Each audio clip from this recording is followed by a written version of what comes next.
ಒಂದು ದೇಶ ಒಂದು ಚುನಾವಣೆಯ ವಿಷಯ ಚರ್ಚಿಸದೆ ಏಕಾಏಕಿ ಜಾರಿ ಮಾಡಲು ಹೊರಟಿರುವ ಕೇಂದ್ರದ ಬಿಜೆಪಿ ಸರ್ಕಾರದ ನಡೆ ಖಂಡನಾರ್ಹ. ಕೇಂದ್ರ ಸರ್ಕಾರ ತನ್ನ ನಿರ್ಧಾರವನ್ನು ಹಿಂಪಡೆಯಬೇಕು ಅಂತ ಆಗ್ರಹಿಸಿ ಕರ್ನಾಟಕ ರಾಜ್ಯ ದಲಿತ ಸಂಘರ್ಷ ಸಮಿತಿಯ ಕಲಬುರಗಿ ಜಿಲ್ಲಾ ಶಾಖೆಯ ವತಿಯಿಂದ ಧರಣಿ ಸತ್ಯಾಗ್ರಹ ನಡೆಸಲಾಯಿತು.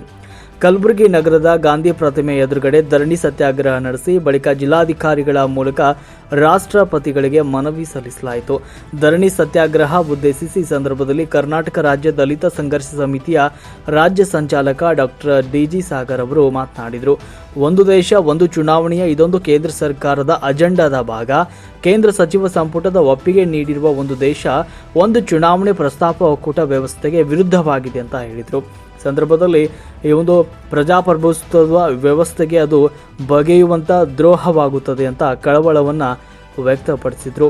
ಈ ಸಂದರ್ಭದಲ್ಲಿ ರಾಜ್ಯ ಖಜಾಂಚಿ ಬಿ.ಸಿ. ವಾಲಿ, ದಲಿತ ಕಲಾ ಮಂಡಳಿ ಮುಖಂಡರಾದ ಅಂಬಣ್ಣ ಜಂಬಗಿ, ಮಹಾದೇವ್ ಶಂಕರ್, ಜಿಲ್ಲಾ ಮುಖಂಡರಾದ ಸುರೇಶ್ ಹಾದಿಮನಿ, ಎಚ್ ಶಂಕರ್, ಕೃಷ್ಣಪ್ಪ ಕರಣಿಕ್, ಮಹಾನಿಂಗ ಅಂಗಡಿ, ತಾಲೂಕು ಜಿಲ್ಲಾ ಪದಾಧಿಕಾರಿಗಳು ಉಪಸ್ಥಿತರಿದ್ದರು.